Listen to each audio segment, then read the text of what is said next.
అత్యుత్తమ ప్లేస్మెంట్స్ తో ఎంఎన్సీ కంపెనీలలో ఉద్యోగమే లక్ష్యమా? ఇంజనీరింగ్ చదవాలనే మీ పిల్లల కలని కేజీ రెడ్డి కాలేజ్ తో నిజం చేసుకోండి. అమ్మా, అన్నయ్య తనతో తీసుకుపోయిన చెల్లాయి ఉంది బాబు. వాడి ఆఖరి కోరిక నువ్వు పల్లెకి వెళ్ళి ఏ కన్న తల్లికి కడుపు శోకం పోగొట్టి బిడ్డని కాపాడావో ఆ తల్లే నీ చెల్లెలరా. అంటే అంటే లక్ష్మి నా చెల్లాయ?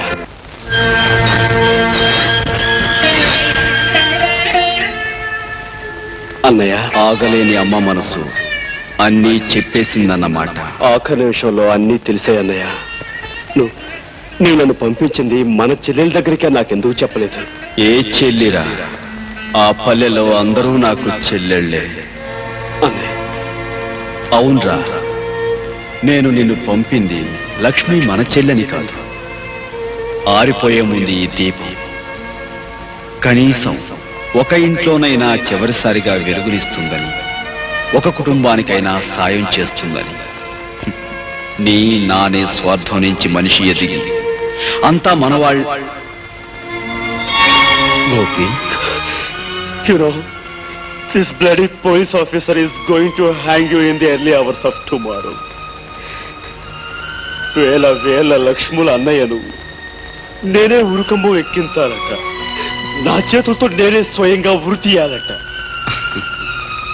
కర్తవ్యం ముందు బాంధవ్యం చిన్నదిరా తమ్ముడు. నా బాధ ఒక అన్నయ్య కోసం కాదు. మరెందుకు?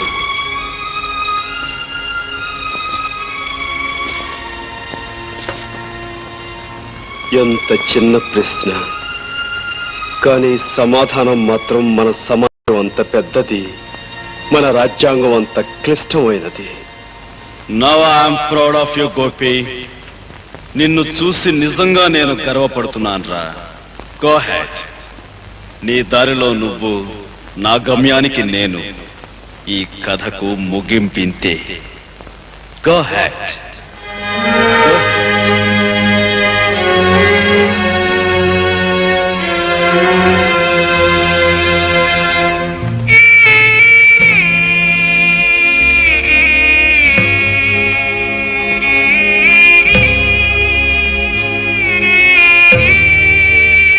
పేగు తెంచుకు పుట్టినవాడు అన్నీ తెంచుకు వెళ్ళిపోతున్నందుకే తల్లి బాధపడటం లేదు.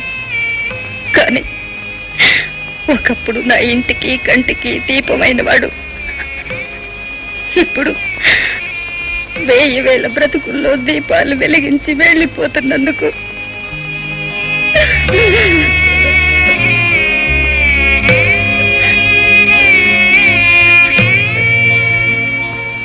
అమ్మా, ఒరే కన్నా, ఎన్నేళ్ల తర్వాత కనిపించిన ఈ బిడ్డకి ఈ కన్న తల్లి ఏమి చేయగలదు, ఏమివ్వగలదురా? 10 మందికి సాయపడటానికి ఈ జన్మనిచ్చావమ్మా. ఇంతకంటే ఏమివ్వాలి? అమ్మా, ఒకే ఒక్క కోరిక అడగాలనుంది.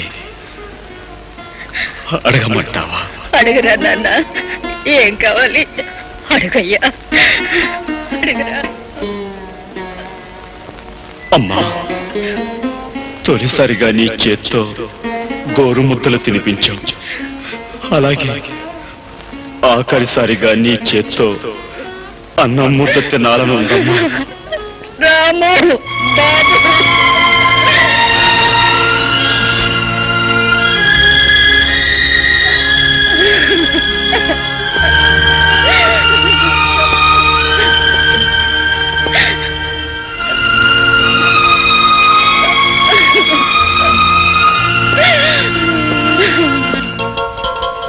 ఆకాశవాణి ఇంకా కొద్దిసేపట్లో ఎన్నికల ఫలితాల ప్రత్యేక ప్రసారం వింటారు.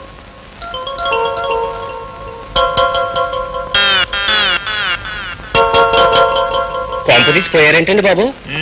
పాపి చిరాయి అన్నారు, ఆయన ఎందుకు పోతాడండి? మరి కాలు చేతులు ఆటలేదు. అయ్యో, శ్వాస కూడా ఆటలేదండి బాబు. మీరెందుకండి కంగారు పడతారు?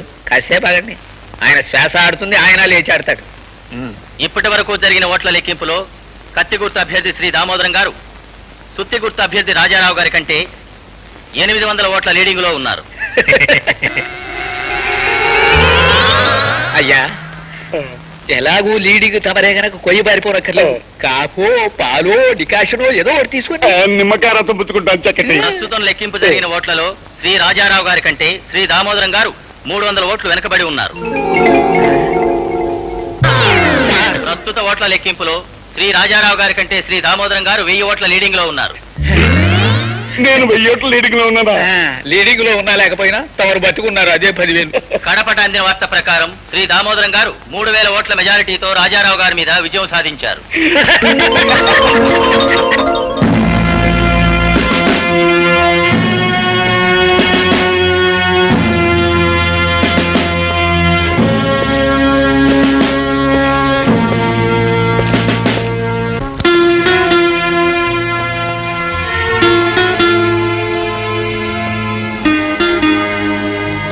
కరెంటుపై చాలాసేపు అయినట్టుంది. చీకట్లో కూర్చున్నావే. గోపి, ఈ విచిత్రం తెలుసా? ఎవరో ఓ ఖైదీకి పొద్దున్నే ఉరిశిక్షట. ఊళ్ళ నుంచి జనం బళ్ళు కట్టుకుని వస్తూనే ఉన్నారు. ఆఖరిసారిగా అతన్ని చూడాలని జైలు కూడా అవతల దీనంగా కూర్చొని ఉన్నారు. ఎవరా ఖైదీ? చాలా గొప్ప మనిషా? అవును, గొప్ప మనిషి. నీ మూడ్ సరిగ్గా ఉన్నట్లేదు. ఉండు, కాఫీ తీసుకొస్తాను. రేఖ, ఉమ్?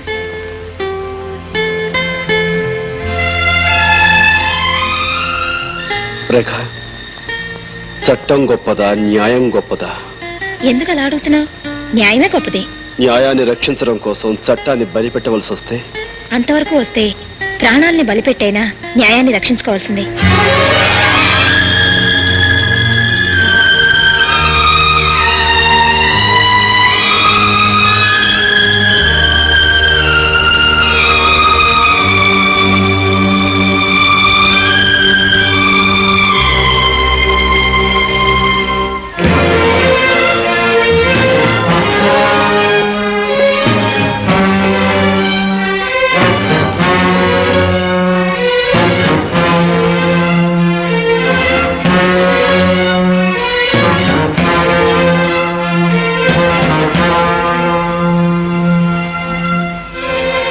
పల్లెలో ప్రతి మనిషి ప్రతిరోజు నిన్నే తలుచుకుంటున్నారు.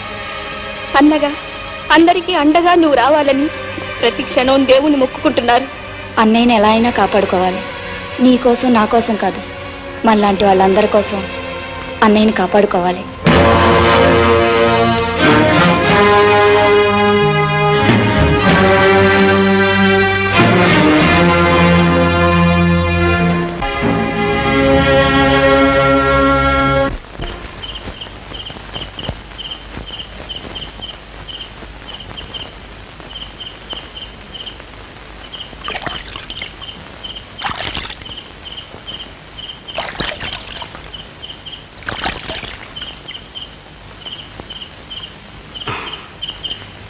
తీసుకువెళ్ళడానికి వచ్చావా తమ్ముడు? కాదన్నయ్య, నిన్ను తప్పించడానికి వచ్చాను. ఆలస్యం చేయకుండా ఈ బట్ట మార్చుకుని వెంటనే బయటికి వెళ్ళిపో. గోపి, వాదనకి సమయం కాదు. కమాన్. కానీ నీ భవిష్యత్తు అవుతుందిరా. నా భవిష్యత్తు కాదు ముఖ్యం. నువ్వు నీ సిద్ధాంతం బ్రతకాలి. నా గురించి నువ్వేమీ ఆలోచించుకో, నేను చూసుకుంటాను. నువ్వు వెంటనే ఇక్కడికి వెళ్ళిపో. కానీ పోలీసులు అంత తేలిగ్గా వదలర్రా. పోలీసులు నీ ఉనికి తెలుసుకోవడానికి కొంతకాలం పడుతుంది. ఈలోగా కనీసం కొన్ని పేద ఇళ్లలోనైనా దీపాలు ఎలుగుతాయి. బయట ప్రపంచానికి నీ అవసరం చాలా ఉందన్నయ్య. ఇంత రిస్క్ తీసుకుని ఇదంతా ఎందుకు చేస్తున్నావో నాకు అర్థం కావట్లేదు. ఇదిగో, ఈ ఉత్తరం చదివితే నీకే తెలుస్తుంది. ఇప్పుడు కాదు, బయటికి వెళ్ళాక తిరిగి చదువుకో. ఆలస్యం అయిపోతుంది. నువ్వు బయలుదేరు. జాగ్రత్త. అన్నయ్య, నువ్వు నన్ను ప్రశ్న అడిగావు, జ్ఞాపకం ఉందా? ఉరి తీసేలోగా సమాధానం దొరికితే చెప్పమని. నా సమాధానం ఆ ఉత్తరంలో ఉంది.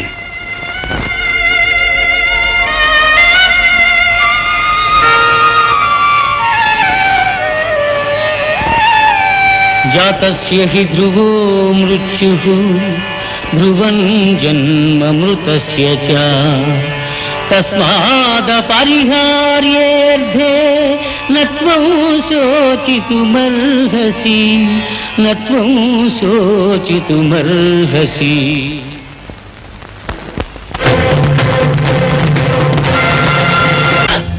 చక్కటి తర్వాత మన ప్రోగ్రామ్ ఏంటి?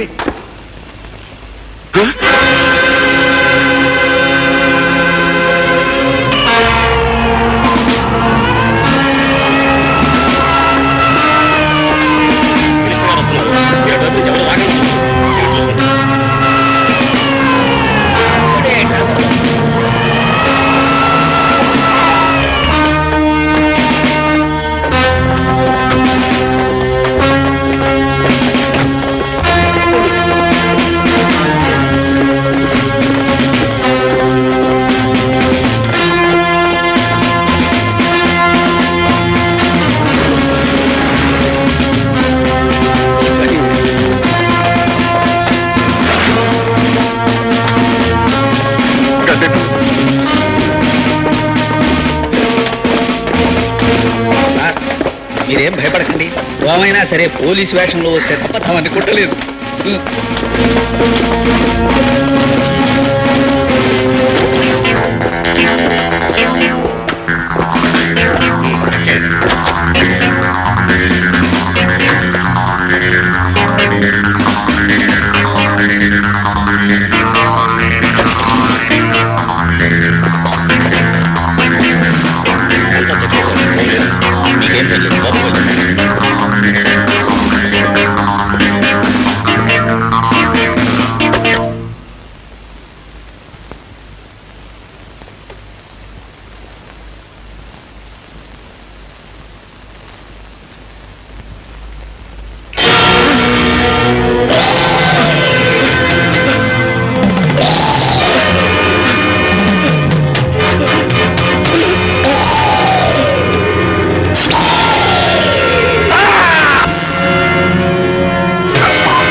Is it? My God. వాడిని ఎలాగైనా సరే పట్టుకుని చంపండి. పావు గంటలోగా వాడు చచ్చాడన్న వార్త నాకు తెలియాలి. ఈలోగా ఇక్కడ రెండో వాడి విషయం నేను చూసుకుంటాను. ఎస్.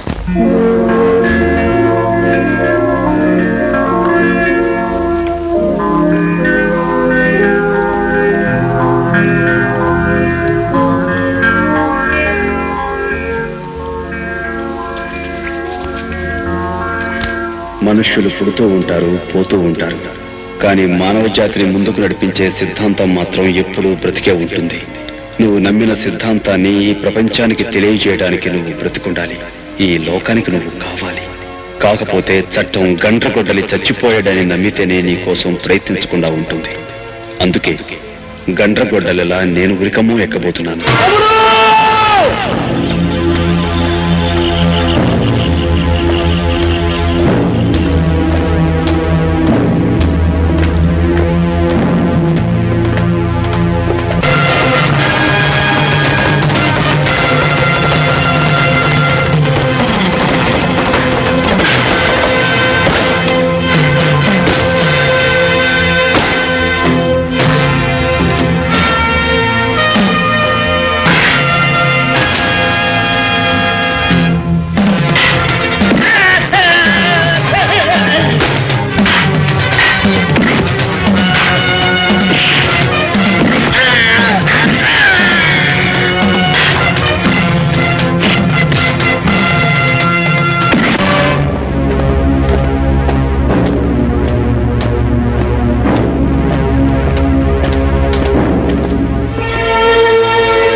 నా కోరిక తీర్చడానికి వచ్చావా అమ్మా?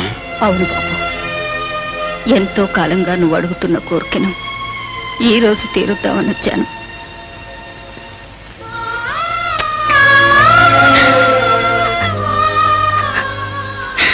అమ్మా. అవును బాబు, లోకం గుర్తించని మహోన్నతమైన నీ త్యాగం నాకు తెలుసురా.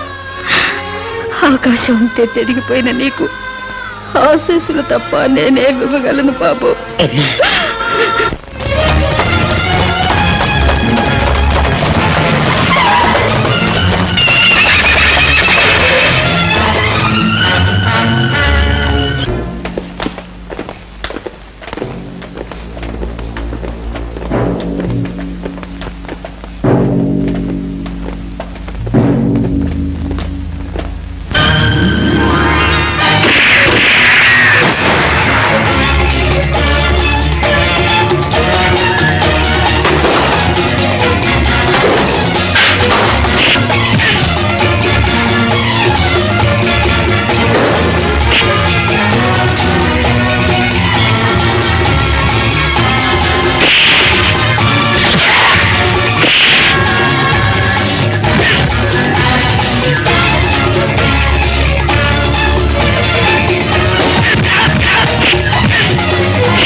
తోడబుట్టిన వాడిని రక్షించుకోవడానికి చాలా పెద్ద త్యాగం చేస్తున్నావు గోపి. కాకపోతే నువ్వు చేస్తున్న ఈ త్యాగం వృధా. ఎందుకంటే నువ్వు రక్షించి బయటికి పంపించిన నీ అన్న మేము ఏర్పాటు చేసిన రౌడీల చేతుల్లో ఈ పాటికి చచ్చుంటాడు. నువ్వు ఇప్పుడు ఇక్కడ చట్టం చేతిలో చావబోతున్నావు.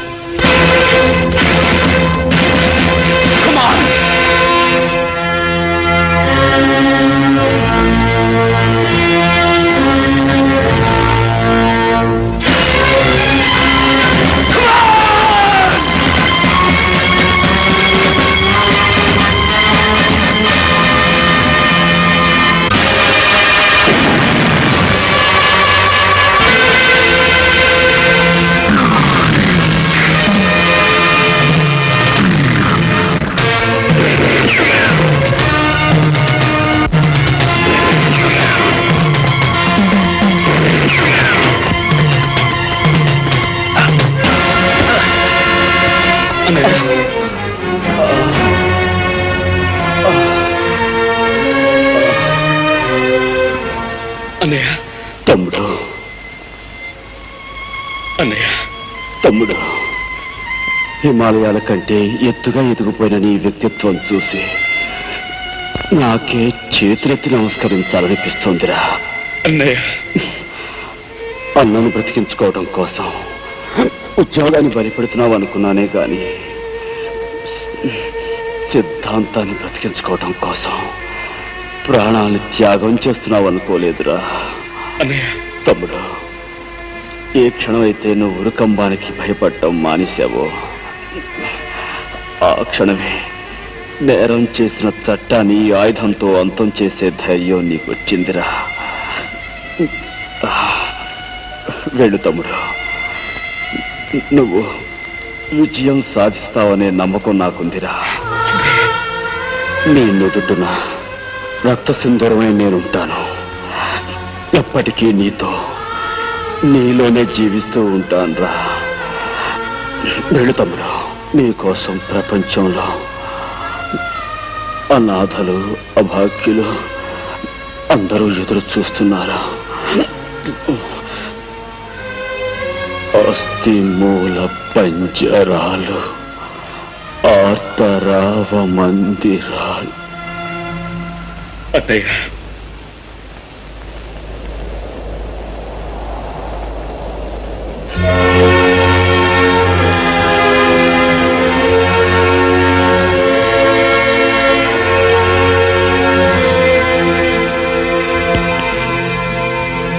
జరిగింది దుష్ట శిక్షణ అయినా, గోపి చేసింది న్యాయమైన, చట్టాన్ని తన చేతిలోకి తీసుకోవడం నేరమే కనుక గోపి శిక్ష అనుభవించక తప్పదు.